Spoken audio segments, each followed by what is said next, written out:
Okay, आपण tractor पाहिले, त्याचे क्लासिफिकेशन आपण जे पाहिलं होतं basic on the basis of structural design जे होतं त्याच्यामध्ये व्हील ट्रॅक्टर, क्राउलर ट्रॅक्टर आणि वॉकिंग टाईपचे ट्रॅक्टर होते, ज्याला आपण पॉवर टिलर असं म्हणायचो. येते का लक्षात? व्हील ट्रॅक्टर ज्याला व्हील असतात 3 or 4 व्हील्स. त्यानंतर क्राउलर मध्ये ज्याला चेन किंवा ट्रॅक्स असतात, जे न्यूमॅटिक व्हील्स नसतात तिथं.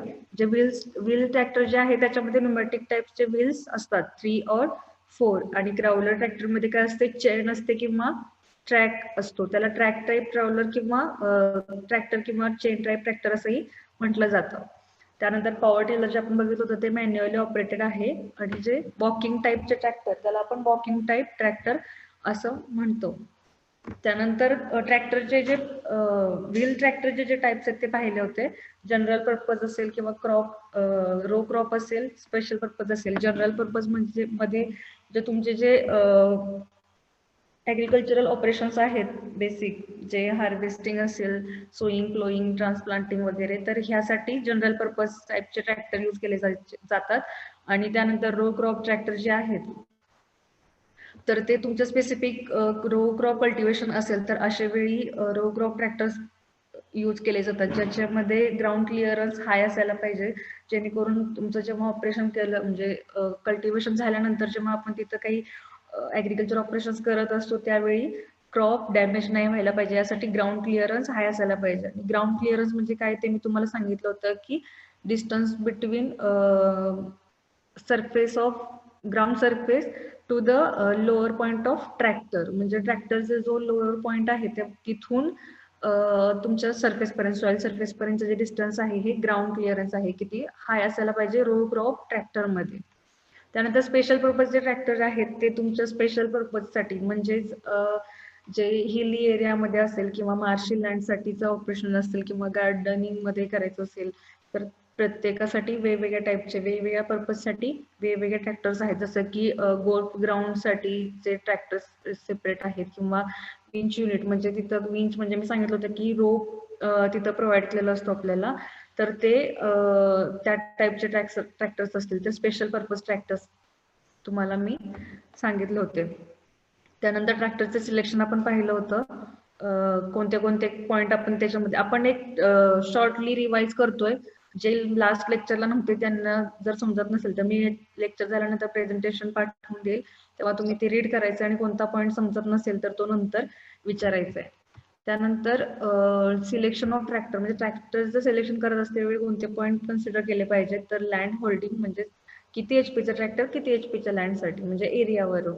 2 हेक्टर लँड असेल तर 1 एचपीचं ट्रॅक्टर तुम्हाला तिथं लागतो, आणि त्याचबरोबर जर 40 हेक्टरचं फार्म असेल तर 20 to 25 एचपीचे ट्रॅक्टर तुम्हाला गरजेचे आहेत. त्यानंतर क्रॉपिंग पॅटर्ननुसार सुद्धा सिलेक्शन केलं जातं ट्रॅक्टरचं, की जर तुमचं क्रॉपिंग पॅटर्न म्हणजे मोर दॅन 1 क्रॉप, जे आपण मगाशी बघितलं 1 एचपीचा जो ट्रॅक्टर आहे तो 2 हेक्टरसाठी, तर तो सिंगल क्रॉपिंग पॅटर्नसाठी आहे. आणि जर तुमच्या क्रॉपिंग पॅटर्न मध्ये मोर दॅन 1 क्रॉप्स असतील तुमच्या फील्डमध्ये तर तिथं 1.5 हेक्टरचे ट्रॅक्टर्स 1.5 हेक्टरसाठी 1 एचपीचे ट्रॅक्टर तिथं यूज केले जातात. त्याचबरोबर सेम 20 to 35 एचपीचे जे ट्रॅक्टर आहेत ते 40 हेक्टर लँडसाठी यूज केले जातात.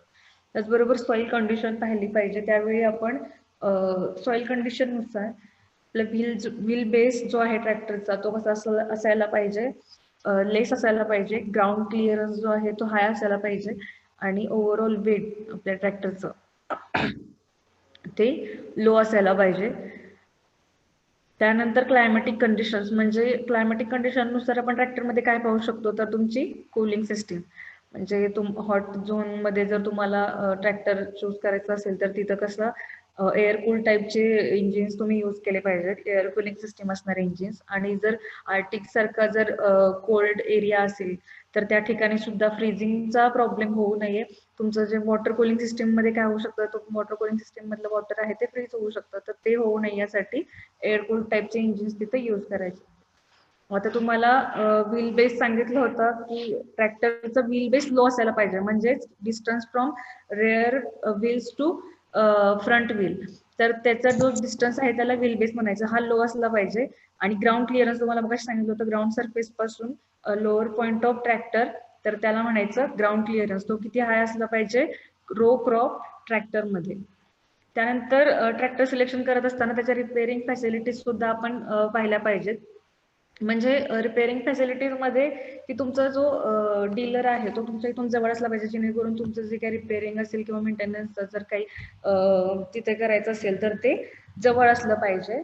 त्यानंतर रनिंग कॉस्ट जी आहे ती लो असली पाहिजे. ती आपल्याला कधी मिळणार आहे तर जेव्हा तुम्ही जे तुमचं फ्युएल कन्झम्पशन जो आहे स्पेसिफिक फ्युएल कन्झम्पशन तो जर लेस असेल तर ऑफकोर्स तुमचं रनिंग कॉस्ट सुद्धा लेस असणार आहे.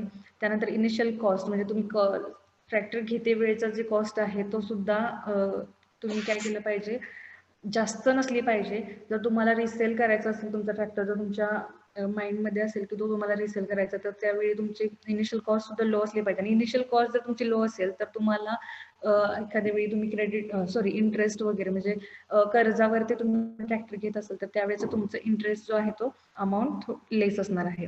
त्यानंतर टेस्ट रिपोर्ट प्रत्येक ट्रॅक्टरचे असतात. आपल्या मशिनरी टेस्टिंग स्टेशन असतात तर तिथे तुम्हाला ट्रॅक्टरचा टेस्ट रिपोर्ट अवेलेबल होत असतो. आणि त्यावेळी जेव्हा तुम्ही ट्रॅक्टर सिलेक्शन करत असता तर त्यावेळी काय करायचं आहे ट्रॅक्टरचे टेस्ट रिपोर्ट जे आहेत ते चेक करायचे आहेत. आता तुम्हाला ह्याच्या मगाशी कन्सेप्ट सांगितलं ग्राउंड क्लिअरन्स आणि व्हील बेस, तर ह्याच्या डेफिनेशन लिहून घ्यायच्या आहेत. मी आता तुम्हाला डेफिनेशन सांगणार आहे, तुम्हाला या विचारल्या जाऊ शकतात. तर व्हील बेसची डेफिनेशन लिहायची आहे, नोट डाऊन करायचंय. मी 2 वेळा सांगेल तुम्हाला.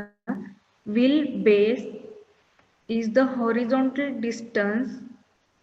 Wheel base is the horizontal distance between front and rear wheel of tractor.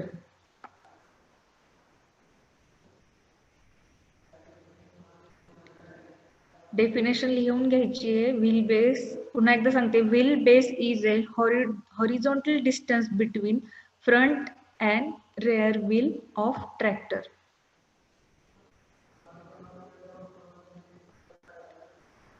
Next definition लिहायची आहे ट्रॅक. आता हे ट्रॅक म्हणजे काय? ट्रॅक म्हणजे डिस्टन्स बिटवीन व्हील्स, बट ते व्हील्स सेम ऍक्सेल वरती असले पाहिजेत. म्हणजे रेअर ऍक्सेल वरचे जे 2 व्हील्स आहेत त्यांच्यामधला जो डिस्टन्स आहे. आता ट्रॅकचं तुम्ही डेफिनेशन लिहून घ्यायचे. Track is the distance between the 2 wheels of tractor on the same axle measured at ground contact. म्हणजे जेव्हा तुमचा ट्रॅक्टर जो आहे रेस्ट पोझिशनला असणार आहे, कॉन्टॅक्ट ग्राउंडशी त्याचा कॉन्टॅक्ट असणार आहे त्या व्हीलचा, तर त्यावेळीचं जे डिस्टन्स आहे तुमच्या व्हील्स मधलं तर ते ट्रॅक आहे. सेम ऍक्सेल वरच्या व्हील्स मधलं डिस्टन्स ट्रॅक आहे. आणि रेअर व्हील आणि फ्रंट व्हील मधला जो हॉरिझॉन्टल डिस्टन्स आहे ते व्हील बेस आहे. लिहिलं दोन्ही डेफिनेशन. त्यानंतर तिसरी डेफिनेशन लिहायचे ground clearance. It is the height of lowest point of tractor from the ground surface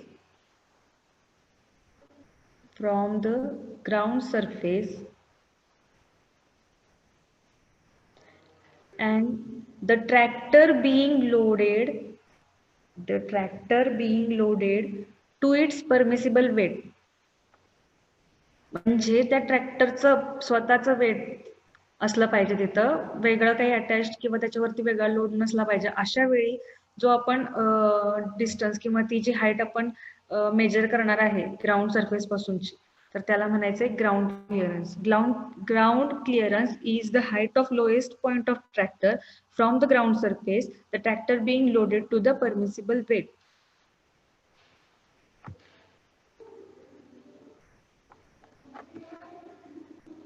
okay. त्यानंतर आपण पाहिले डेफिनेशन्स लिहून घ्यायचे आहेत. जर कोणाचे राहिले असतील तर नंतर मी सेंड करेल ग्रुपवरती.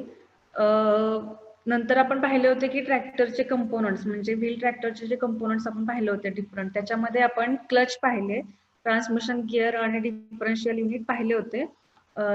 तर त्याच्या ते पण आपण थोडक्यात एकदा रिवाइज करूया. म्हणजे आपण जेव्हा व्हील ट्रॅक्टरचे कंपोनंट्स पाहिले होते, तुम्हाला डायग्राम लक्षात असेल तर या डायग्राम मध्ये आपण पाहिले होते, ह्या दोन ज्या डायग्राम आहेत, हा साइड व्ह्यू आहे ट्रॅक्टरचा आणि हा फ्रंट टॉप व्ह्यू आहे. हा साइड व्ह्यू आहे आणि हा टॉप व्ह्यू आहे ट्रॅक्टरचा. तर त्याच्यामध्ये पहिल्यांदा फ्रंट व्हील आहेत, त्यानंतर हे रेअर व्हील आहेत, स्टिअरिंग आहे, त्यानंतर हे आपलं ऑइल साठीचं कॅप आहे, फ्युएल टँक कॅप, त्यानंतर ॲक्सेलरेटरचं पेडल असेल किंवा फोर्थ आहे ब्रेक पेडल, हे सर्व इथं पेडल्स आहेत.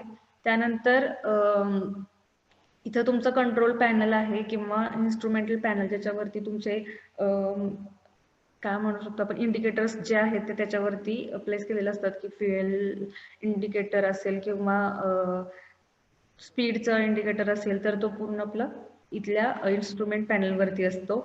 त्यानंतर क्लच पेडल आहे, त्यानंतर सीट आहे, त्यानंतर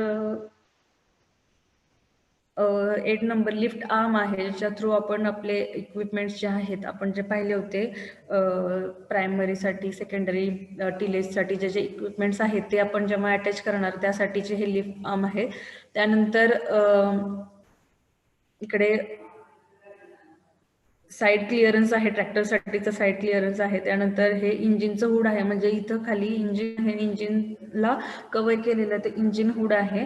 त्यानंतर हे मफलर आहे, ज्याच्या थ्रू तुमचं जे एक्झॉस्ट गॅसेस असतील किंवा स्मोक आहे ते बाहेर टाकण्यासाठी.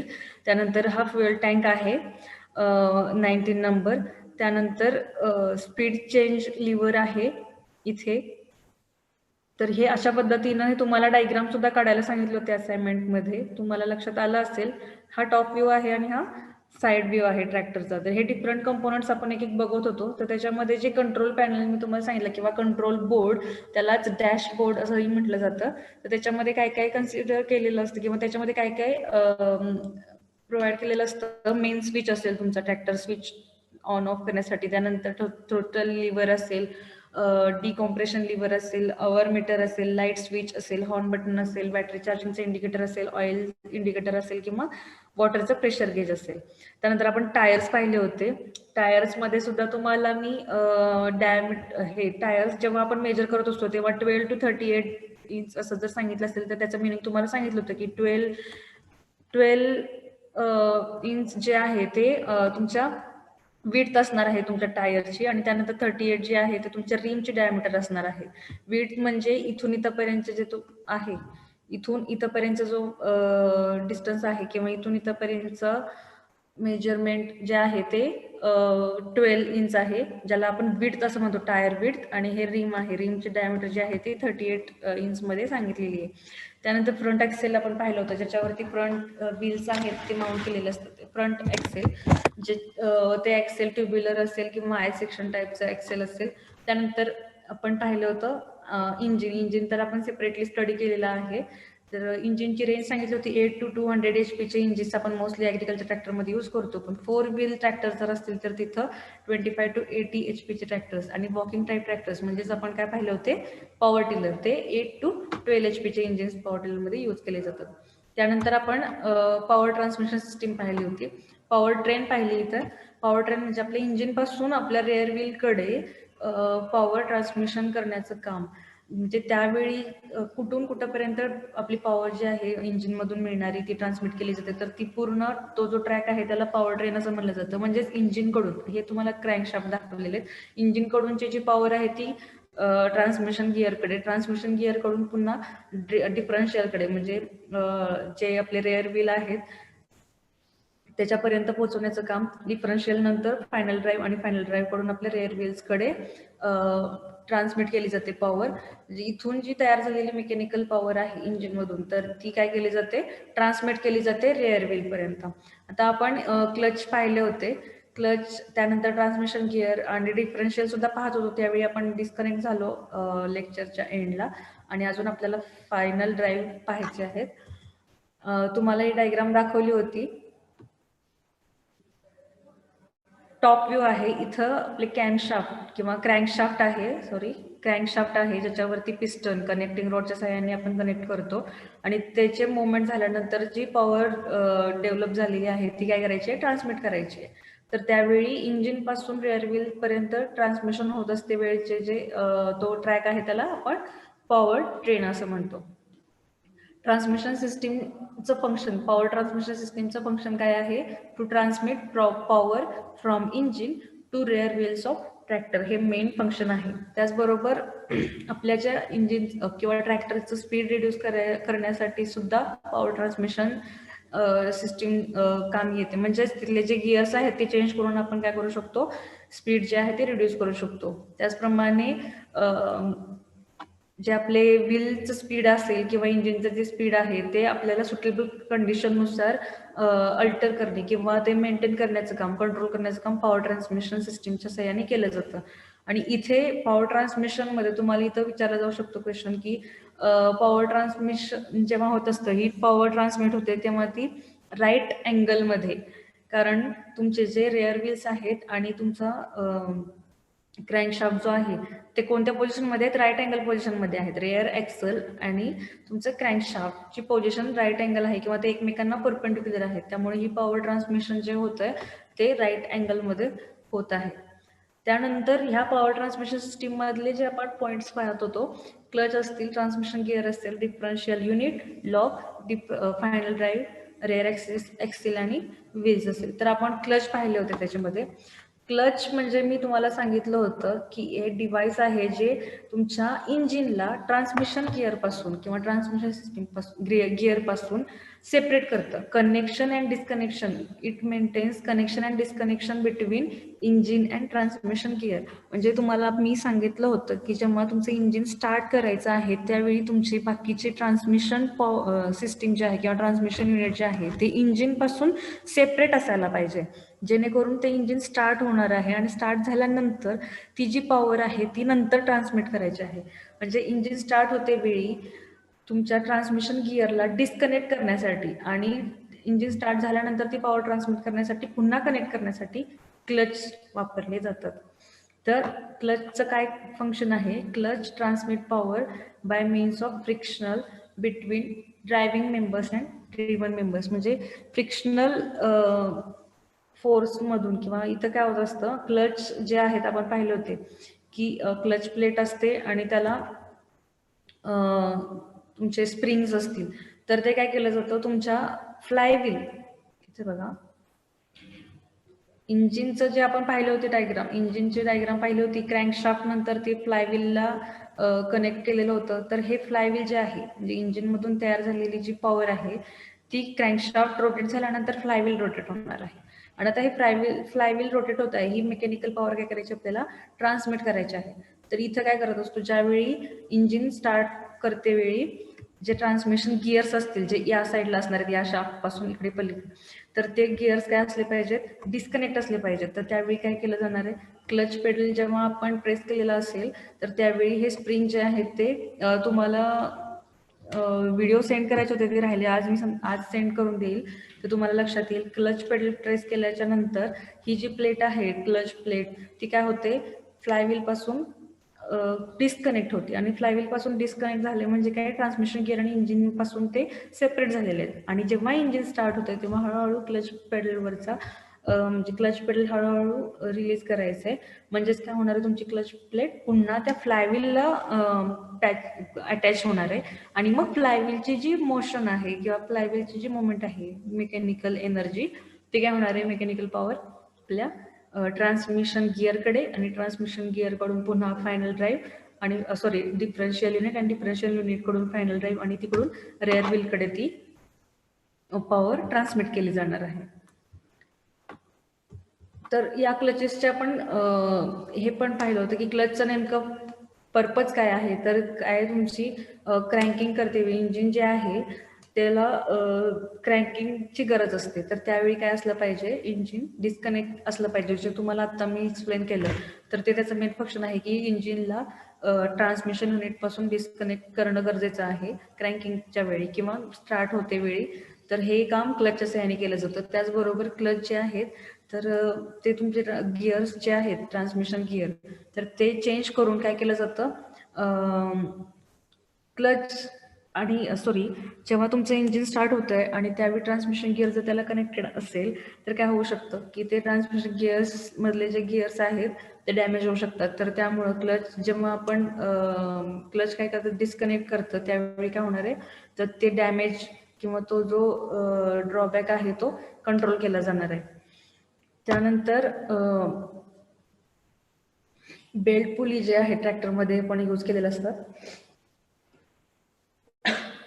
तर जेव्हा तुम्हाला इंजिन स्टॉप करायचं म्हणजे ट्रॅक्टरला जे आपण इम्प्लिमेंट्स अटॅच केलेलं असतात आणि ते आपल्याला स्टॉप करायचे असतात विदाऊट स्टॉपिंग इंजिन, तर त्यावेळी तुम्हाला ते सेपरेट करण्यासाठी क्लचचा उपयोग होतो. म्हणजे विदाऊट स्टॉपिंग इंजिन तुमचं इंजिन तर स्टार्ट राहणार आहे, पण तुम्हाला बेल्ट पुली सेपरेट करायची असेल तर क्लचच्या सहाय्याने तुम्ही काय करू शकता, इंजिनपासून हे डिस्कनेक्ट करू शकता. त्यानंतर आपण गुड क्लच कसे असले पाहिजे त्याचे फीचर्स पाहिले होते. हे तुम्हाला या लोकांसाठी जे मागच्या वेळी प्रेझेंट नव्हते आणि अजूनही कोणाला काही कन्सेप्ट क्लिअर होत नसतील तर क्वेश्चन विचारायचे. तर तुमच्या क्लचची ॲबिलिटी एवढी असली पाहिजे की तिथे होणारे जे डॅमेज असेल किंवा जो ट्रबल शूटिंग असेल तर तो टेक केलं पाहिजे त्यांनी, तो लोड जो आहे तो इतके ते स्ट्रॉंग असले पाहिजे. त्यानंतर higher capacity to transmit maximum power, म्हणजे विदाऊट स्लिपिंग न होता सुद्धा काय केली पाहिजे, मॅक्झिमम पॉवर ट्रान्समिट केली पाहिजे. त्यानंतर हीट रेजिस्टन्स असले पाहिजेत. त्यानंतर इझिली कंट्रोल करता यायला पाहिजे क्लचेस, म्हणजे तुमचे हँड लिव्हर असेल किंवा पेडल लिव्हर. आपण मगाशी जी इमेज पाहिली त्याच्यामध्ये त्या डायग्राममध्ये पेडल दाखवलं होतं, तर काही ठिकाणी हँड लिव्हर सुद्धा यूज केले जातं. तर एका स्टुडंटनी सांगितलं होतं, म्हणजे जेव्हा मी विचारलं होतं की व्हॉट इज बाय क्लच, तर तिने टू व्हीलर कन्सिडर करून, म्हणजे टू व्हीलरवरती आपण हँड लिव्हर यूज करत असतोय, म्हणजे टू व्हीलरमधले क्लचेस ऑपरेट करण्यासाठी आपण हँड जे आहे आपले हँडल जे आहे तिथं ते लिव्हर प्रोव्हाइड केलेलं असतात आणि हे ट्रॅक्टर किंवा मोस्टली फोर व्हीलरमध्ये क्लचेसला पेडल लिव्हर प्रोव्हाइड केलेले असतात. त्यानंतर ट्रान्समिशन गिअर आपण पाहत होतो. ट्रान्समिशन गिअरचं काय काम आहे की तुमचं जे ट्रॅक्टरचं स्पीड आहे ते कंट्रोल करणं किंवा हाय स्पीड आणि लो स्पीड आहे ते मेंटेन करण्याचं काम गिअर चेंज करून केले जातं. तर इथं तुम्हाला एक फॉर्म्युला सांगितलं होतं की power is equal to 2π × NT divided by 60. ती इथे N म्हणजे तुमची स्पीड आहे आणि T म्हणजे टॉर्क आहे. तर जर पॉवर तुमची कॉन्स्टंट येत आहे इंजिनकडून, तर त्यावेळी काय होतं की तुमचं जर स्पीड मॅक्झिमम असेल तर टॉर्क कमी असणार आहे आणि टॉर्क जास्त असेल तर स्पीड कमी असणार आहे. पण जे आपले रेअर व्हील्स आहेत तर त्यांना काय गरजेचं आहे, इसेन्शियल काय आहे की तुमच्या इंजिनचं स्पीड कमी असलं पाहिजे आणि टॉर्क जास्त असलं पाहिजे. तर यासाठी काय केलं पाहिजे, हे वाईस वर्सा आहे. तुमचं इंजिनचं स्पीड कमी असेल तर टॉर्क जास्त मिळणार आहे. तर हे सर्व जे अरेंजमेंट आहे किंवा हे सेटिंग जे आहे ते गिअरच्या साह्याने आपण ॲडजस्ट करत असतो किंवा गिअर चेंज करून आपण हे स्पीड जे आहे आपल्या ट्रॅक्टरचं ते चेंज करत असतो. हे बघा ट्रान्समिशन गिअरची डायग्राम आहे.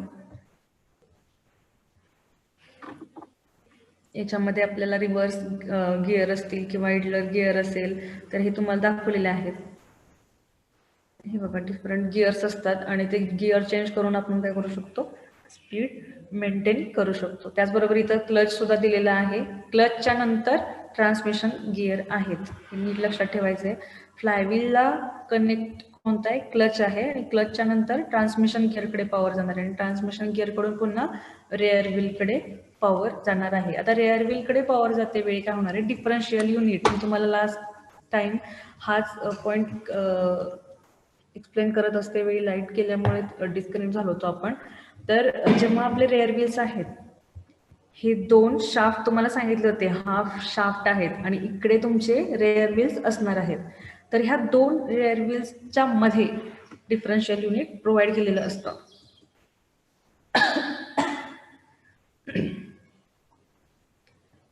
डिफरन्शियल युनिट कशासाठी प्रोव्हाइड केलेलं असतं, तर तुम्हाला दोन्ही व्हील्सकडे इक्वल रेशोमध्ये स्पीड प्रोव्हाइड करण्यासाठी किंवा तुमच्या आलेली जी पॉवर आहे, तर तुमचा जो प्रोपेलर शाफ्ट आहे, इंजिनकडून आलेली तुमची जी पॉवर आहे, तर त्यानुसार प्रोपेलर शाफ्ट रोटेट होणार आहे.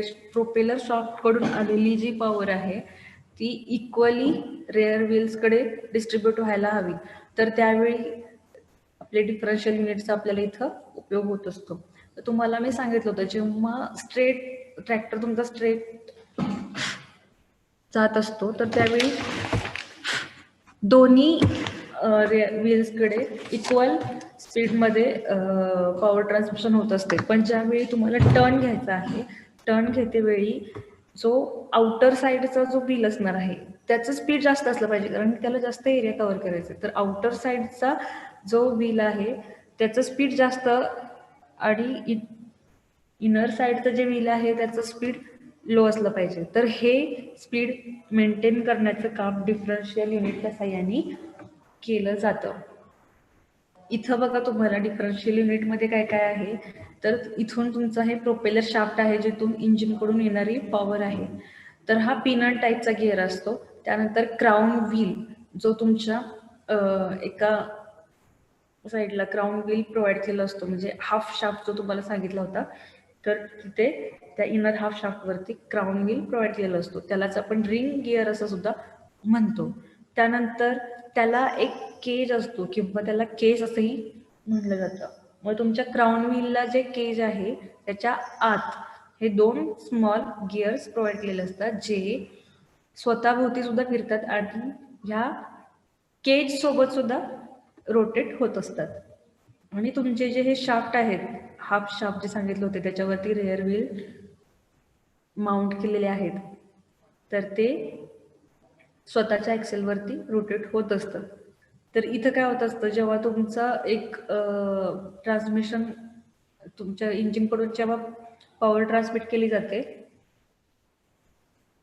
तर तेव्हा काय होतं की तुमचं जेव्हा तुमचा ट्रॅक्टर स्ट्रेट रन करत असतो, तर त्यावेळी हे जे स्मॉल गिअर आहेत ते केज सोबत रोटेट होत असतात. आणि ज्यावेळी टर्न घ्यायचा आहे त्यावेळी हे स्मॉल गिअर काय होतात, स्वतःभोवती फिरायला सुरू करतात. आणि मग त्यावेळी काय होतं, टर्न करते वेळी ते स्वतःभोवती फिरायला लागल्यानंतर तुमचे हे जे शाफ्ट आहेत हे रोटेट व्हायला लागल्यानंतर तुमचे हाफ शाफ्ट रोटेट होणार आहेत. मग हाफ शाफ्ट रोटेट व्हायला लागल्यानंतर जे आउटर साईडचं व्हील आहे त्याला जास्त स्पीड आणि इनर साईडचा जो व्हील आहे त्याला कमी स्पीड प्रोव्हाइड करण्याचं काम ह्या गिअर्सच्या साहाय्याने केलं जातं. तर डिफरन्शियल युनिट्सचं काम तुम्हाला समजलं का, की इंजिनकडून येणारी इक्वल पॉवर जी आहे ती ट्रॅक्टर टर्न करते वेळी आउटर साईडला हाय स्पीड आणि इनर साईडला लो स्पीडमध्ये स्पीड मेंटेन करण्याचं काम हे डिफरन्शियल युनिटच्या साहाय्याने केलं जातं. जेव्हा तुम्हाला डायग्राम विचारली जाईल तेव्हा तुम्ही अशी डायग्राम काढायची आहे. हे तुमचं हाफ शाफ्ट आहे, क्राऊन व्हील आहे, त्यानंतर हे तुमचं ड्राईव्ह शाफ्ट पिनन गिअर जो आपण प्रोपेलर शाफ्ट बघतोय तो कोणत्या टाईपला, त्याला जो गिअर जोडलेला आहे तो पिनन टाईपचा गिअर आहे. त्यानंतर क्राऊन गिअरचं जे केज आहे किंवा केस आहे त्याला 2 स्मॉल गिअर आहेत, त्याला स्पायडर गिअर असं सुद्धा म्हटलं जातं. तर हे स्मॉल गिअर्स तुमच्या केसिंगला किंवा केजला आतून प्रोव्हाइड केलेले असतात. आणि हे तुमचे हाफ शाफ्ट जे आहेत 2, कंटिन्यू शाफ्ट नाहीये, हाफ शाफ्ट आहेत 2, ज्याच्यावरती तुमचे व्हील्स तिथे प्रोव्हाइड केलेले असतात आणि ते लार्ज गिअर्स आहेत.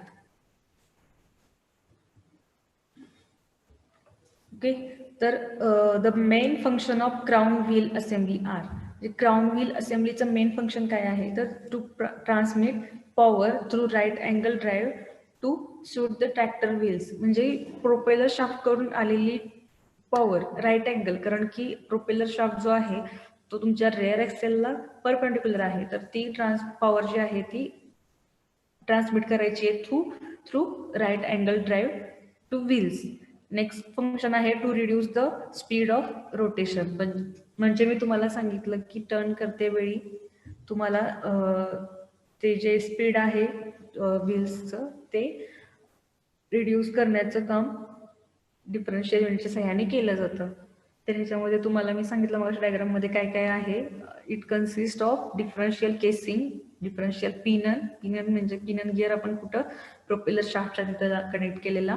त्यानंतर ग्राउंड व्हील आणि हाफ शाफ्ट ज्याच्यावरती तुमचे व्हील्स माउंट केलेले आहेत आणि बीवेल गिअर्स. हे जे तुमचे स्मॉल गिअर्स आहेत स्पायडर गिअर्स तर ते पीवेल टाईपचे गिअर्स असतात.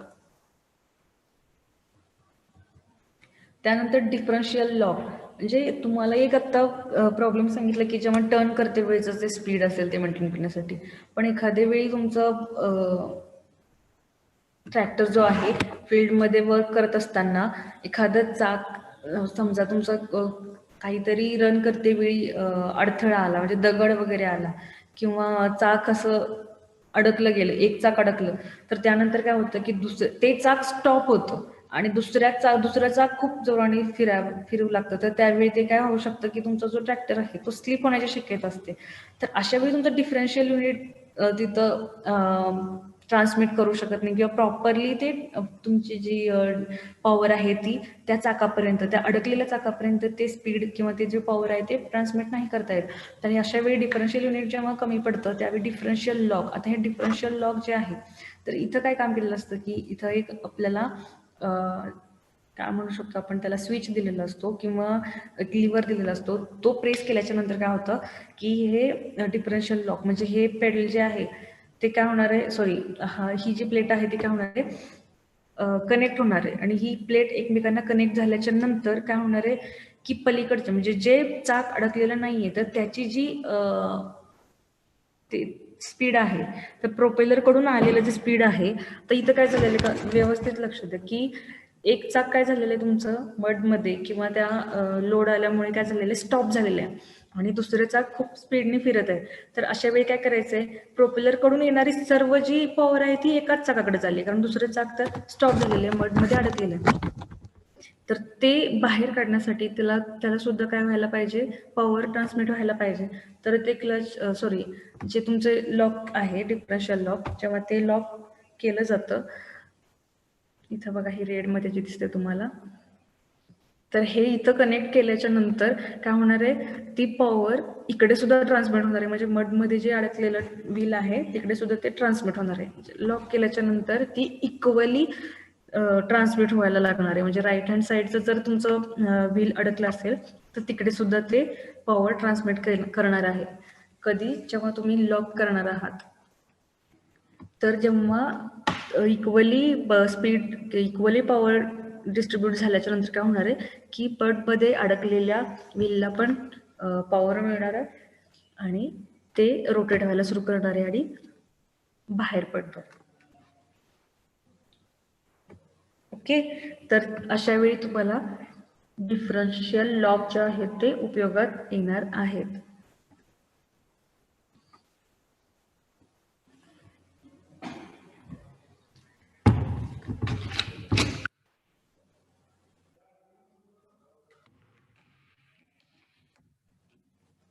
त्यानंतर आहे फायनल ड्राईव्ह. तुम्हाला फर्स्ट डायग्राम मध्ये दाखवलं होतं जेव्हा आपण पॉवर ट्रेन पाहत होतो.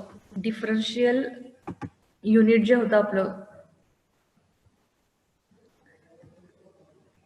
इथं सेंटरला डिफरन्शियल युनिट, त्यानंतर एका शाफ्टला तुमचं मी काय सांगितलं होतं की तुमचा हा एक व्हील असेल आणि इकडे तुमचा हा दुसरा व्हील असेल आणि इथं फायनल ड्राईव्ह प्रोव्हाइड केलेले होते. इकडून तुमचे प्रोपेलर शाफ्ट कडून येणारी पॉवर जी आहे म्हणजे तुमचं इंजिन वगैरे जे असेल तर त्याच्याकडून काय करायचं रेअर व्हील्सकडे पॉवर ट्रान्समिट करत असतोय. तर हे फायनल ड्राईव्हचं काय काम आहे, फायनल ड्राईव्ह काय करतं, final drive is a gear reduction unit in the power train between the differential and drive wheel. समजलं, ड्राईव्ह व्हील आणि डिफरन्शियलच्या मध्ये तुम्हाला आता सांगितलेलं ड्राईव्ह व्हील आणि डिफरन्शियल युनिट तुमचा जे दोघांच्या ऍक्सेलच्या मधलं जे डिफरन्शियल युनिट आहे तर इथं काय असणार आहे फायनल ड्राईव्ह.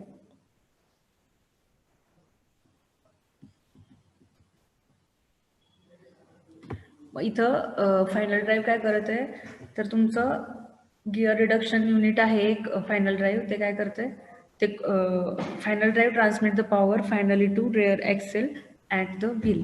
तर हे डिफरन्शियल कडून ती पॉवर फायनल ड्राईव्ह आणि फायनल ड्राईव्ह कडून तुमच्या रेअर ऍक्सेलकडे रेअर व्हीलकडे पॉवर ट्रान्समिट केली जाते.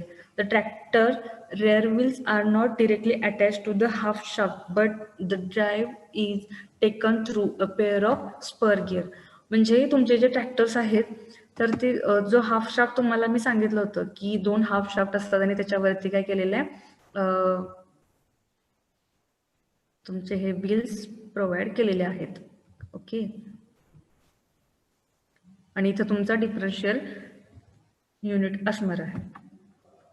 तर इथून हे शाफ्ट डिरेक्टली रेअर व्हीलला कनेक्ट केलेले नसून मध्ये काय असणार आहे, फायनल ड्राईव्ह. फायनल ड्राईव्ह म्हणजे तुम्हाला इथं असं सांगता येईल की तिथं फायनल ड्राईव्ह मध्ये सुद्धा गिअर्स असतात आणि ते गिअर काय करतात, असे 2 गिअर असतात. जो स्मॉल गिअर आहे त्याला आपण स्पर गिअर असं म्हणतो. तर ते स्पर गिअर जे आहे ते फायनल ड्राईव्ह कडून आलेल्या शाफ्टला कनेक्ट केलेलं असतं आणि त्यानंतर हा जो बिग गिअर आहे त्याला आपण बुल गिअर असं म्हणतात. तर ते बुल गिअर आहे ते व्हीलला कनेक्ट केलेलं असतं. ओके, तुमचं जे रेअर व्हील आहे त्याला कनेक्ट केलेलं असतं. जर तुम्हाला कन्सेप्ट समजत नसेल तर तुम्ही सायकलच्या चेनचं लक्षात घ्या की तसे छोटे गिअर असतात. एक छोटा गिअर इकडे असतो आणि मोठा गिअर असतो असा. तर इथं मात्र चेन असतात, पण इथं काय होणार आहे, शाफ्ट म्हणजे हा जो शाफ्ट आहे, एक शाफ्ट काय केलेला आहे आपल्या ड्राईव्हकडे म्हणजे डिफरन्शियल युनिटकडे आणि दुसरा जो शाफ्ट आहे तो काय इथून जो शाफ्ट आहे तो व्हीलकडे. म्हणजे अशा पद्धतीनं काय केले जाते, तुमची पॉवर जी आहे ती ट्रान्समिट केली जाते. इंजिन कडून आलेली इंजिन कडून आलेली जी पॉवर आहे ती काय केली जाते, फायनल ड्राईव्हच्या थ्रू रेअर व्हीलकडे ट्रान्समिट केली जाते. Each half shaft terminates the small gear which meshes with the large gear called bull gear. मी तुम्हाला सांगितलं की स्मॉल गिअर आहेत, स्पर गिअर, ते काय केलेलं असतात, लार्ज गिअरला म्हणजे त्याला बुल गिअरला काय केलेलं असतं, मेश केलेलं असतं. The boule gear is mounted on the shaft carrying by the tractor rare wheel. आणि बुल गिअरवरती काय केलेलं आहे, आपले ट्रॅक्टर व्हील माउंट केलेले आहेत. The device for final speed reduction suitable for tractor rear wheels is known as final drive mechanism. तर ह्या पूर्ण मेकॅनिझमला, ह्या गिअर सिस्टीमला काय म्हणतात, फायनल ड्राईव्ह मेकॅनिझम. समजलंय कसं कनेक्ट केलेलं आहे, कसं मेशिंग आहे. तर डिफरन्शियल युनिटच्या आणि ड्राईव्ह व्हील्सच्या मध्ये ही फायनल ड्राईव्ह प्रोव्हाइड केलेलं आहे, ज्याच्यामध्ये 2 gears, small gear spur gear आहे आणि बिग गिअर बुल गिअर आहे. बुल गिअरच्या शाफ्टवरती रेअर व्हील माउंट केलेला आहे आणि जो स्पर गिअर आहे तो डिरेक्टली तुमच्या डिफरन्शियल युनिटच्या शाफ्टवरती कनेक्ट केलेला आहे. हे झालं फायनल ड्राईव्ह. फायनल ड्राईव्ह कडून आपण जे फायनली आपण बघितलं की कशी ट्रान्समिशन झालेले आहे, की आपण पॉवर ट्रेनमध्ये लास्टचे जे कंपोनंट्स होते किंवा पार्ट्स आहेत ते कोणते, तुमचे रेअर ॲक्सेल आणि रेअर व्हील आहे. तर क्लचपासून क्लच नंतर ट्रान्समिशन गिअरपर्यंत, ट्रान्समिशन गिअरकडून फायनल ड्राईव्हकडून डिफरन्शियल युनिटकडून फायनल ड्राईव्ह आणि फायनल ड्राईव्हकडून तुमच्या रेअर व्हीलकडे पॉवर ट्रान्समिट झालेली आहे. तर आता ह्या ट्रॅक्टरमध्ये जो महत्त्वाचा पार्ट आहे तो आहे स्टिअरिंग सिस्टीम आणि ब्रेक सिस्टीम आपण बघणार आहे. Steering system the system governing the angular movement of front wheel of tractor is called as steering system. म्हणजे फ्रंट व्हीलच्या ट्रॅक्टरची जी अँग्युलर मुवमेंट आहे ही कशाच्या सहाय्याने आपण कंट्रोल करत असतो, स्टिअरिंगच्या सहाय्याने. त्याला म्हणायचं steering system. This system steering will minimize the effort of operator in turning the front wheel with the application of leverages. म्हणजे स्टिअरिंग मेकॅनिझममध्ये जे लिव्हरेजेस प्रोव्हाइड केलेले आहेत ते आपल्याला ऑपरेटरला काय इझी आहे for turning the front wheel. म्हणजे फ्रंट व्हीलचं अँग्युलर टर्निंग करण्यासाठी ऑपरेटरला हे इझी जात असतं with the help of steering mechanism. The different components of systems are, म्हणजे स्टिअरिंग मेकॅनिझममध्ये कोणते कंपोनंट्स येतात, तर तुमचं स्टिअरिंग व्हील असेल, त्यानंतर steering shaft, steering gear, pitman arm, त्यालाच ड्रॉप आर्म असं म्हटलं जातं, drag link, steering arm, tie rod आणि किंगपिन. तुम्ही बस नावं लक्षात ठेवा, डायग्राम जेव्हा तुम्ही काढाल तेव्हा तुमच्या लक्षात येईल. हे तुमचे स्टिअरिंग व्हील आहे. स्टिअरिंग व्हीलकडून हे कॉलम, स्टिअरिंग कॉलम किंवा याला स्टिअरिंग शाफ्ट असं म्हणायचं. स्टिअरिंग व्हील रोटेट केल्यानंतर काय होणार आहे, ती ते कुठं ट्रान्समिट होणार आहे, शाफ्टकडे किंवा ह्याला कॉलम असं म्हटलेलं आहे. दुसऱ्या इमेजमध्ये शाफ्ट असं दिलेलं आहे, हे आपल्या बुकमधली डायग्राम आहे. तर शाफ्टकडे ट्रान्समिट झाल्याच्या नंतर ती मुवमेंट स्टिअरिंग गिअर इथं प्रोव्हाइड केलेलं आहे. स्टिअरिंग गिअरकडून पिटमॅन आर्मकडे, पिटमॅन आर्मकडून ड्रॅगलिंक जे आहे, ड्रॅगलिंगकडून तुमचे फ्रंट व्हीलला आर्म्स जे कनेक्ट केलेले आहेत, ड्रॅगलिंक आणि फ्रंट व्हील ह्यांच्यामध्ये जे आर्म्स आहेत त्याला आपण काय म्हणू शकतो, ह्याला स्टिअरिंग नकल आर्म्स किंवा त्याला ड्रॉप आर्म्स किंवा पिटमन आर्म्स, नकल आर्म्स ह्याला म्हणायचंय. आणि जे स्टिअरिंग गिअर आणि ड्रॅगलिंकला कनेक्ट करतात ते पिटमन आर्म आहेत. त्यानंतर मग हे फ्रंट व्हील जे आहेत त्याच्याकडे मुवमेंट ही ट्रान्समिट केली जाणार आहे, किंवा हे जे स्टिअरिंग व्हील जे आपलं आहे ते रोटेट केल्याच्या नंतरची जी वर्क जे आहे किंवा रोटेशन जे आहे ते असं ट्रान्समिट केलं जाणार आहे. आणि त्या पद्धतीनं तुमचे जे फ्रंट व्हील आहेत ते काय होणार आहेत, अँग्युलर मुवमेंट त्या फ्रंट व्हीलची होणार आहे.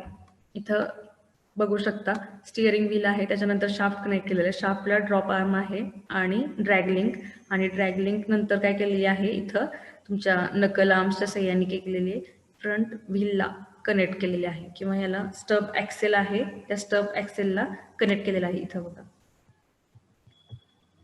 की ही स्टिअरिंग सिस्टीम जी आहे, when the operator turns the steering wheel, the motion is transmitted through the steering shaft to angular motion of pitman arm through a set of gear. म्हणजे pitman arm जे आहे त्याची motion जी आहे ती angular होत असते. इकडून स्ट्रेट आलेले असताना हे पिटमन आर्म काय करतं, अँग्युलर पोझिशन आपली स्टिअरिंग मूव्ह केल्याच्या नंतर पिटमन आर्म अँग्युलर असा मूव्ह होतो. तर त्यामुळे तुमचे काय होणार आहेत, हे अँग्युलर मुवमेंट झाल्यामुळे तुमचे जे व्हील्स आहेत ते सुद्धा अँग्युलर अशी त्यांची मुवमेंट होणार आहे.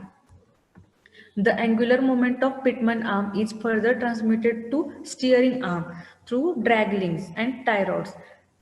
Steering arms are keyed to the respective kingpins, which are integral part of stubble axle on the wheels are mounted. आता हे जे शॉर्ट पार्ट्स आहेत किंवा कंपोनंट्स आहेत, तर ही किंगपिन जे मी तुम्हाला सांगितलं ते इथं स्टब ॲक्सेल जे आहे किंवा स्टबल ॲक्सेल जो आहे तिथं कनेक्शनसाठी किंगपिन प्रोव्हाइड केलेला असतो. तर हे अशा पद्धतीनं काय होतं, स्टिअरिंग आर्मकडून किंगपिन्सकडं काय होतंय, ट्रान्समिट होते. त्यानंतर the movement of the steering arm affect the angular movement of front wheel.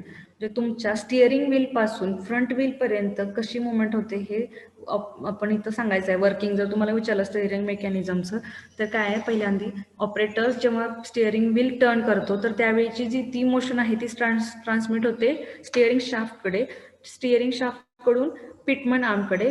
पिटमन arm जे आहे त्याला अँग्युलर मोशन आपल्याला तिथं मिळत असते.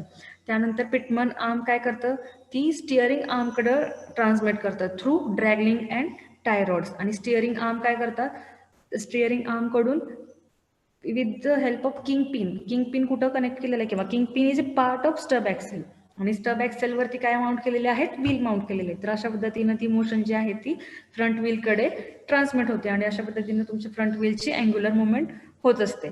In another design, instead of one pitman arm and drag link, two pitman arms and drag links are used, and the use of tie rod is avoided to connect both steering arm.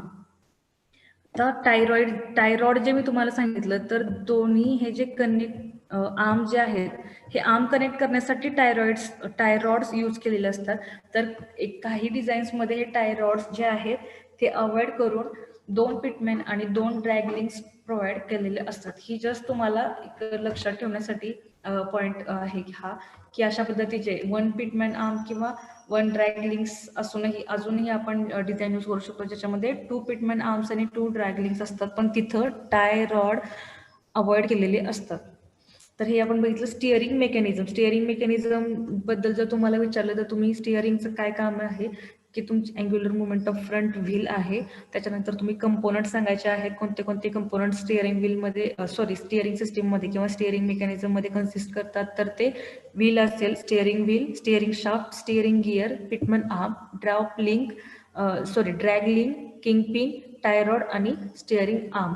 त्यानंतर तुम्ही working explain करू शकता की operator जेव्हा wheel run केल्यानंतर front wheel पर्यंत ती movement कशी ट्रान्समिट होते. त्यानंतर आता नेक्स्ट पॉइंट आहे ब्रेक. म्हणजे ब्रेक तुम्हाला माहिती आहे सर्वांना, ब्रेक कशासाठी, तर तुमचं इंजिन किंवा तुमचं जे ट्रॅक्टर आहे ते स्टॉप करण्यासाठी किंवा त्याचे मोशन स्लो करण्यासाठी. Brake is use to stop और slow down the motion of tractor. It is mounted on driving axle and operated by 2 independent pedals. तर हे जे ब्रेक आहे ह्याला ऑपरेट करण्यासाठी पेडल्स प्रोव्हाइड केलेले असतात आणि ड्रायव्हिंग ॲक्सेलवरती हा ब्रेक प्रोव्हाइड केलेला असतो.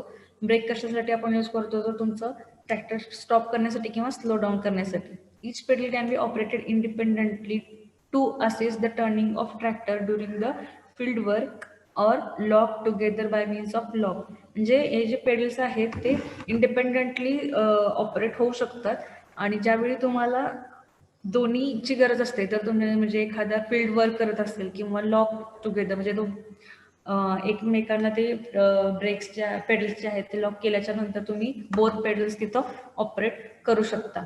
तर आपलं ब्रेक जे आहेत ते त्याचं प्रिन्सिपल काय आहे, principle of operation of brake. Brake works on principle of friction. म्हणजे हे जे ब्रेक्स प्रोव्हाइड केलेले असतात आपल्या कुठल्याही व्हेकलमध्ये, तर त्याचं बेसिक प्रिन्सिपल काय आहे, friction.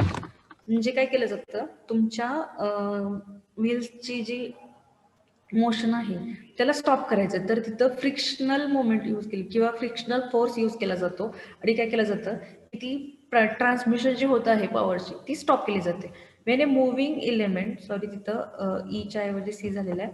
Wien a moving element is brought into contact with stationary element, the motion of moving element is affected. म्हणजे एखादा मुव्हिंग इलेमेंटमध्ये इलेमेंटचा जर स्टेशनरी इलेमेंटशी कॉन्टॅक्ट आला तर तिथे काय होऊ शकतं, तो मोशन मधला जो इलेमेंट आहे त्याच्यावरती अफेक्ट होऊ शकतो. म्हणजेच एखादं तुम्हाला माहिती आहे की एखादं जर मुवमेंट होत असेल आणि त्याला जर आपण मध्येच स्टेशनरी मुवमेंट तिथं कॉन्टॅक्टमध्ये त्याच्या आली तर ते स्टॉप होऊ शकतं फ्रिक्शनल फोर्सच्या साह्याने, किंवा ते काय होऊ शकतं, स्पीड त्याचं रिड्यूस होऊ शकतं जे मुव्हिंग इलेमेंट जे आहे त्याचं. This is due to frictional force which acts in opposite direction of motion and converts the kinetic energy into heat energy.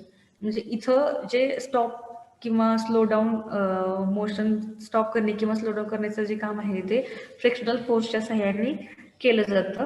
म्हणजेच काय होणार आहे, इथं अपोजिट डिरेक्शन ऑफ मोशन म्हणजे तुमचं मोशनची जी डिरेक्शन आहे ती चेंज करून काय केली जाते की तुमची जी एनर्जी आहे ती स्टॉप केली जाते आणि आपल्या इंजिनला किंवा आपल्या त्या ट्रॅक्टरला काय केलं जातं, स्टॉप केलं जातं किंवा स्लो डाऊन केलं जातं.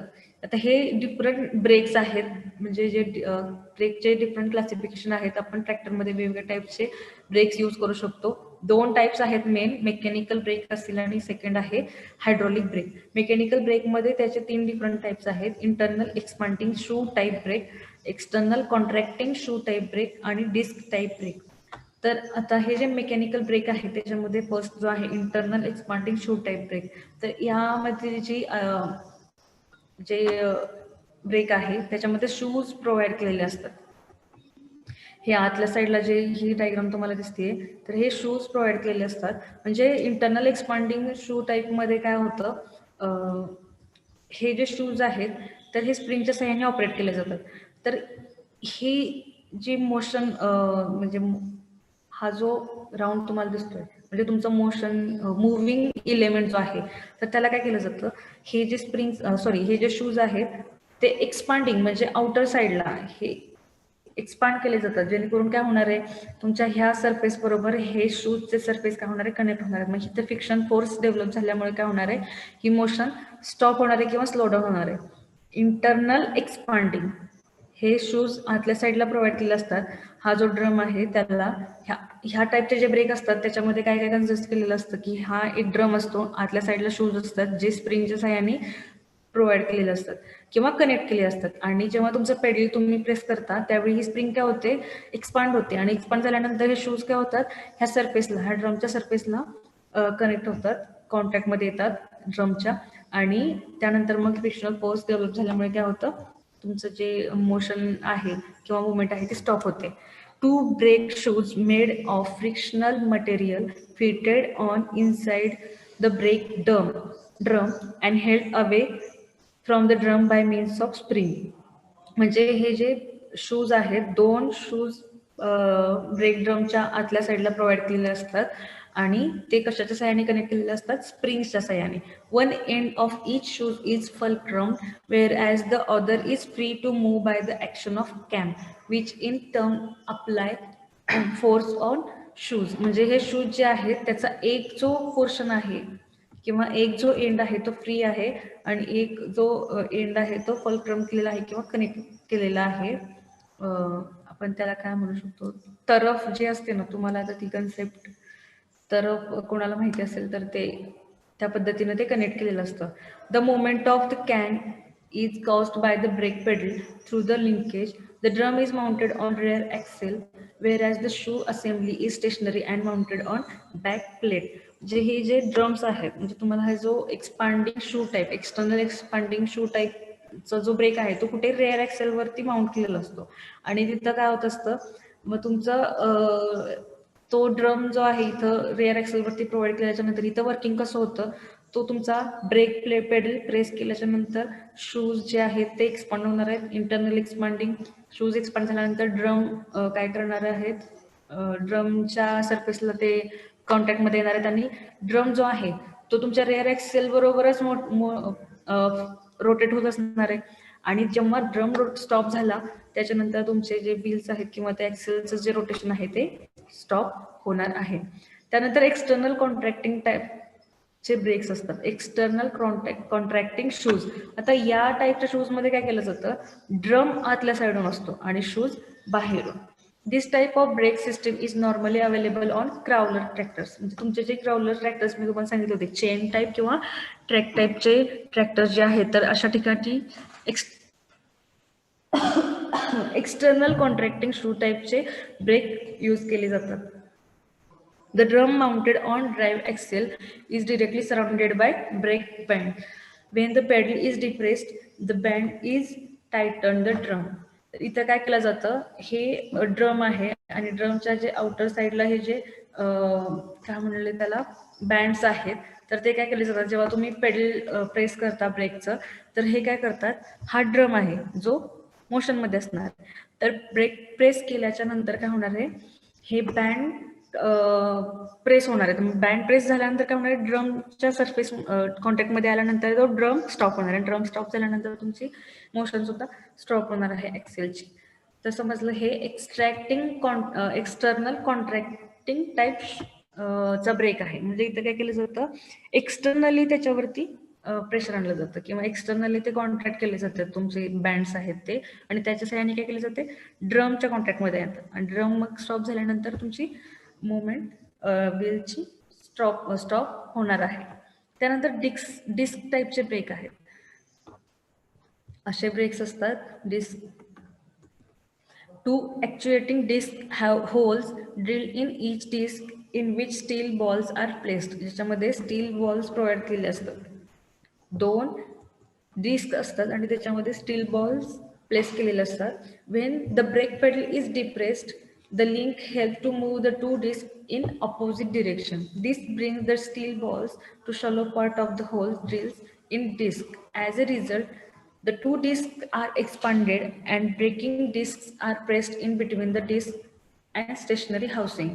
The braking discs are directly mounted on differential shaft, which ultimately transfer the traveling effect of differential shaft. तर इथं काय होतं, 2 हे केलेले आहेत, डिस्क प्रोव्हाइड केलेले आहेत. तर हे जे तुमचं कॅलिपर जे आहे ते काय करतं, ब्रेक जे डिस्क जे आहे त्याला कनेक्ट आणि डिस्कनेक्ट करण्याचं काम केलं जातं. म्हणजे प्रेस केल्यानंतर ते कनेक्ट होणार आहे आणि रिमूव्ह केल्यानंतर ते काय होणार आहे, डिस्कनेक्ट होणार आहे. तर हे डिस्क प्लेट जे आहेत ते काय केले जातात, पेडल प्रेस केल्यानंतर इथं काय केलं जातं, स्टीम मोशन जे आहे ही डिफरन्शियल युनिटवरतीच डिरेक्टली ही डिस्क जी आहे ती प्लेस केलेली असते आणि हे जेव्हा तुम्ही प्रेस करता पेडल तेव्हा हे काय होतं कनेक्ट केल्यानंतर ही जी डिस्क आहे ही रोटेटिंग आहे आणि तुम्ही जेव्हा स्टेशनरी एलिमेंट त्याच्या कॉन्टॅक्टमध्ये आणता तेव्हा ते स्टॉप होणार आहे. तर हे बघा व्हील अटॅच्ड हिअर. तर हे काय होणार आहे ब्रेक जेव्हा तुम्ही प्रेस करणार आहात डिस्क प्लेटमध्ये तर हे नंतर तुमचे डिस्क स्टॉप झाल्यामुळे तुमचे व्हील सुद्धा स्टॉप होणार आहे तिथं. अशा पद्धतीनं ब्रेक लागणार आहे. हे डिस्क टाईपचे ब्रेक्स आहेत. त्यानंतर हायड्रॉलिक ब्रेक्स. आता हायड्रॉलिकमध्ये हे जे प्रिन्सिपल आहे हायड्रॉलिक ब्रेक्सचं ते पास्कल लॉ वरती आहे. Hydraulic brakes is based on principle of Pascal law. The brake fluid याच्यामध्ये काय होतं तर इथं एखाद्या फ्लुइडवरती जेव्हा आपण प्रेशर अप्लाय करत असतो तर ते इक्वली सगळीकडे काय होत असतं डिस्ट्रीब्यूट होत असतं. The brake fluid which is usually a mixture of glycerine and alcohol is filled in master cylinder. ते हायड्रोलिक ब्रेकमध्ये काय केलं जातं पास्कल लॉ यूज केलेला आहे. पास्कल लॉ मध्ये काय होतं जेव्हा तुम्ही फ्लुइडवरती प्रेशर अप्लाय करता तर ते इक्वली प्रेस होतं किंवा इक्वली डिस्ट्रीब्यूट होतं. तर इथं फ्लुइड जे यूज करत आहात ते आहे mixture of glycerine and alcohol. मग इथे एक मास्टर सिलेंडर असतो. मास्टर सिलेंडरमध्ये काय केलं जातं लिक्विड प्रोव्हाइड केलेलं असतं जे फ्लुइड जे आहे त्याच्यामध्ये काय सांगितलं अल्कोहोल आणि glycerine. When the pedal is depressed the piston of master cylinder is forced into cylinder and the entire system turn to the pressure system. आता हे तुमचं ब्रेक पेडल आहे. त्यानंतर इथं बघा हे जे मास्टर सिलेंडर आहे ब्रेक पेड प्रेस केल्यानंतर काय होणार आहे मास्टर सिलेंडरमध्ये फ्लुइड प्रोव्हाइड केलेलं आहे. फ्लुइडला काय केलेलं आहे पिस्टनच्या सहाय्याने प्रेशर त्याच्यावरती अप्लाय केलं जातं आणि जेव्हा याच्यावरती प्रेशर अप्लाय केलं जातं ते फ्लुइड काय आहे पुढे काय होणार आहे ट्रान्समिट करणार आहे त्याचं जे प्रेशर जे आहे ते. तर immediately the piston of wheel cylinder slides outward which moves the brake shoes to stop the rotating drum. मग हे प्रेस केल्याच्या नंतर काय होणार आहे ती ही रोटेटिंग डिस्क जे आहेत तर त्याच्यावरती हे तुमचं जे फ्लुइड आहे ते काय करणार आहे रोटेटिंग डिस्कला काय करणार आहे स्टॉप करण्याचं काम करणार आहे. When the pedal is released, the return spring of master cylinder moves the piston back to the original position, causing a sudden pressure drop in line. The retracting spring of brake shoe bring them back to their original position. Thus, the piston of wheel cylinder returns back.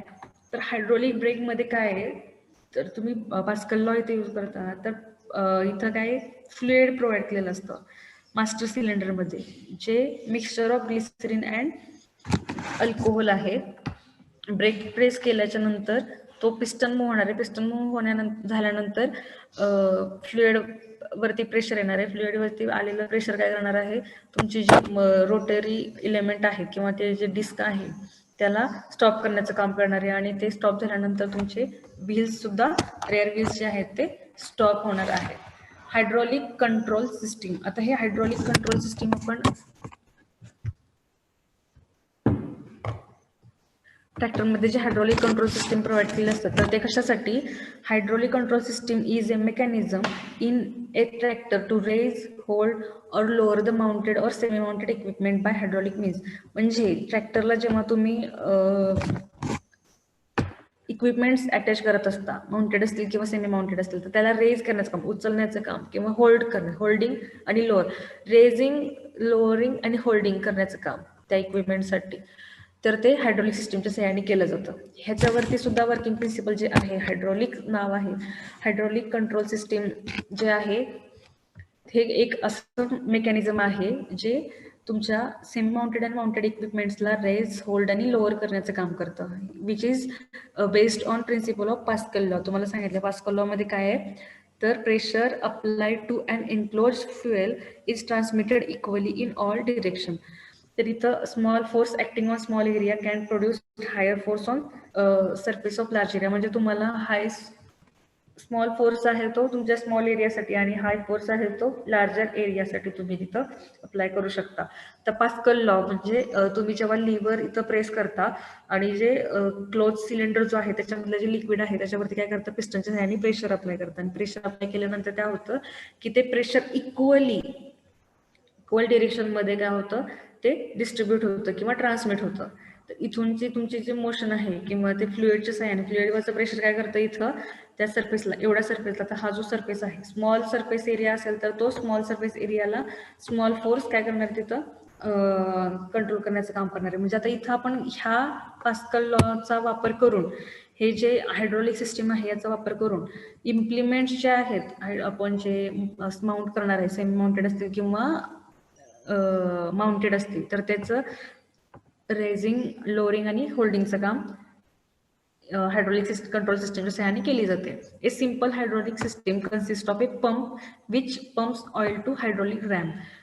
This pump may be driven from tractor transmission system or it may be mounted on engine. This system consists of a cylinder with a closed fitting piston like an engine cylinder.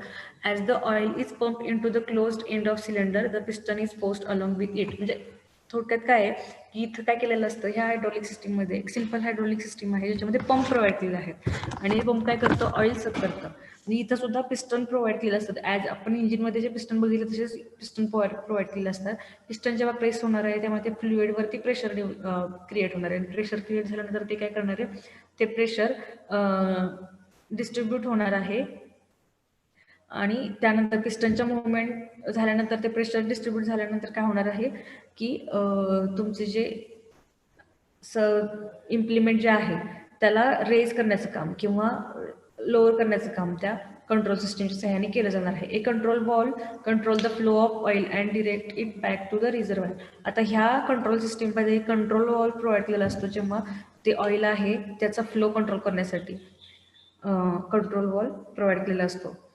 तर हे जे hydraulic control system तर कशासाठी use करतो आपण पाहिलं semi mounted किंवा mounted इक्विपमेंट्सचा रेज लोअर और होल्ड करण्यासाठी हायड्रॉलिक सिस्टीम यूज करतो which is work on principle of Pascal law. आणि पास्कल लॉ मध्ये काय सांगितलं की जेव्हा एखाद्या फ्लुइडवरती प्रेशर अप्लाय केलं जातं तर ते इक्वली डिस्ट्रीब्यूट होत असतं. हायड्रॉलिक सिस्टीम जे आहेत हायड्रॉलिक कंट्रोल सिस्टीम तर त्याचे वेगवेगळे कंपोनंट्स जे आपण आता सांगितलं तुम्हाला तर त्याच्यामध्ये काय कन्सिडर केलं जातं. हायड्रॉलिक पंप्स असतील पिस्टन असेल हायड्रॉलिक टँक असेल कंट्रोल वॉल सेफ्टी वॉल होस पाईप्स किंवा फिटिंग्स आणि लिफ्टिंग आर्म म्हणजे ज्याला तुमचा इक्विपमेंट जे आहे ते अटॅच केलेला असेल तर तो लिफ्टिंगसाठी लिफ्टिंग आर्म प्रोव्हाइड केलेला असतो. तर हायड्रॉलिक हे ऑपरेशनमध्ये तुम्ही ऑपरेशन हायड्रॉलिक कंट्रोल सिस्टीमचं तुम्हाला एक्सप्लेन करायला विचारलं तर तुम्ही हे सांगायचं आहे की हायड्रॉलिक पंप काय करतं की ते ऑइल काय करतं सक करते किंवा ऑइल ड्रॉप करतं आणि त्यानंतर ते काय होणार आहे तर पिस्टनच्या सहाय्याने प्रेशर क्रिएट होणार आहे. पिस्टनच्या सहाय्याने प्रेशर क्रिएट झाल्यानंतर काय होतं की ते तुमचं जे प्रेशर आहे ते इक्वली लिफ्टिंग आर्मकडं हे केलं जातं ट्रान्समिट केलं जातं आणि ते लिफ्टिंग आर्म काय करतात मग रेज होतात किंवा तुमचं जे ते इक्विपमेंट जे आहे ते रेज होतात किंवा प्रेशर जेव्हा रिलीज होतं तेव्हा ते लो होतात तुमचे जे इक्विपमेंट्स किंवा इम्प्लिमेंट त्याला अटॅच केलेले आहेत.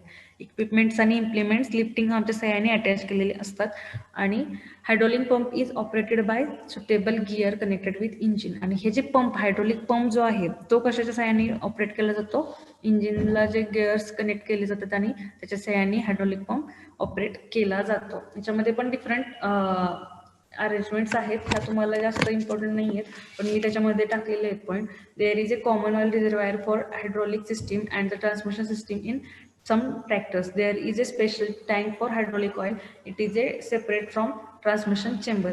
म्हणजे इथं हायड्रॉलिक सिस्टीम ट्रान्समिशन सिस्टीमचा आणि हायड्रॉलिक सिस्टीमसाठी कॉमन ऑइल रिझर्वायर प्रोव्हाइड केलेला असतो आणि काही ठिकाणी हायड्रॉलिक कंट्रोलसाठी सेपरेट स्पेशल टँक तिथं प्रोव्हाइड केलेला असतो. अशा पद्धतीचे दोन अरेंजमेंट आपल्या इथं हायड्रॉलिक कंट्रोल सिस्टीममध्ये प्रोव्हाइड केलेले असतात.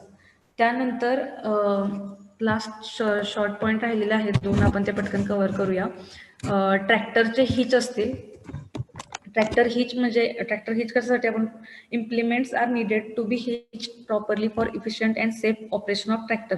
तुमच्या ट्रॅक्टरला इम्प्लिमेंट्स जेव्हा अटॅच करायचे आहे तर त्याच्यासाठी हे हिचिंग सिस्टीम जी आहे ती गरजेची असते. Implements can B trailed semi mounted और माउंटेड. म्हणजे तुम्हाला माहिती की इम्प्लिमेंट जे आहे ते ट्रेल्ड असतात किंवा सेमी माउंटेड किंवा माउंटेड. ट्रेल्ड म्हणजे तुम्ही एक तुमच्या ट्रॅक्टरच्या पाठीमागून त्याला काय करत असता रन करत असतं किंवा त्याला ट्रेल ओढत असतं. आणि त्यानंतर सेमी माउंटेड म्हणजे अटॅचही करता येतं आणि त्याला रिमूव्ह करता येतं इम्प्लिमेंटला. आणि माउंटेड जे आहे ते तुमच्या ट्रॅक्टरचा ॲज ए पार्टच तिथं त्या ट्रॅक्टरवरती माउंट केलेलं असतं. Implements can be hitched in 2 way, drawbar hitch किंवा 3 पॉईंट लिंकेज. आता हे जे इम्प्लिमेंट तुम्ही अटॅच करणार आहात तर ते 2 पद्धतीने केलं जातं. एक तर ड्रॉबार हिच असेल किंवा 3 पॉईंट लिंकेज असेल. तर ड्रॉबार हे एक असं डिव्हाइस आहे ज्याच्यामध्ये काय केलं जातं, लिंक्स असतात. तर तिथं बघा ड्रॉबार हिचमध्ये ड्रॉबार्स हे, तर ह्याच्या सहाय्याने काय केलं जातं, तुमचं इक्विपमेंट जे आहे ते लिंक केलं जातं किंवा हिच केलं जातं. हे ड्रॉबार्स आहेत. आणि जेव्हा 3 पॉईंट लिंकेज असेल तर त्यावेळी तुमचं काय केलं जातं, इक्विपमेंट असं तिथं तुम्हाला 3 पॉईंट्स दिलेले असतात आणि त्याच्यावरती तुम्हाला काय करावे लागतात, तुमच्या जे इक्विपमेंट आहे किंवा इम्प्लिमेंट जे तुम्ही माउंट करणार आहात ते त्याला 3 पॉईंट लिंकेजच्या सहाय्याने अटॅच करावं लागतं. It is a combination of 3 links, 1 upper link and 2 lower links. वरती एक लिंक असतं आणि खाली 2 लिंक्स असतात. आणि त्यानंतर ते काय केलं जातं की त्याला तुमचं इम्प्लिमेंट जे आहे ते कनेक्ट केलं जातं with the help of this linkage. 3 point link जे आहे, 3 पॉईंट लिंकेज ते मोस्टली यूज केले जातात. तर त्याचे ॲडव्हान्टेजेस काय आहेत, easy control of working implement, quick setting of implement. जे 3 पॉईंट लिंकेज जे आहे त्याच्यामध्ये इम्प्लिमेंट अटॅच करण्याची सेटिंग जी आहे ती क्विक आहे. आणि automatic hydraulic control of implement such as position control, draft control. म्हणजे तुमचं हायड्रॉलिक कंट्रोल जे आहे इम्प्लिमेंटसाठी हे ऑटोमॅटिक पद्धतीनं करता येतं. ते कुठं आपल्याला इझी होऊ शकतं, 3 पॉईंट लिंकेज सिस्टीम जर आपण यूज करत असेल तर.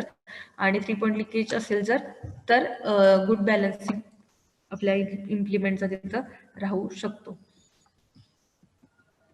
अजून 2 पॉईंट आहेत, आपण नेक्स्ट लेक्चरला कम्प्लीट करूया. PTO, power take off unit, आणि आपली बेल्ट पुली. तर ट्रॅक्टरमध्ये आपण आज पहिले पॉईंट जे आहे ते रिवाईज केले. त्यानंतर फायनल ड्राईव्ह बघितलं. फायनल ड्राईव्ह नंतर तुमची स्टेअरिंग सिस्टीम असेल किंवा त्यानंतर आपण ब्रेक पाहिले. त्याच्यानंतर आपण हायड्रॉलिक कंट्रोल सिस्टीम आपण पाहिली. आणि त्याच्यानंतर आपण लिंकेजेस किंवा हिच, ट्रॅक्टर हिच आपण पाहिले. जर कोणाला काही डाऊट असतील तर पुढच्या लेक्चरला किंवा मला आता ग्रुपवरती जरी विचारले तरी चालतील.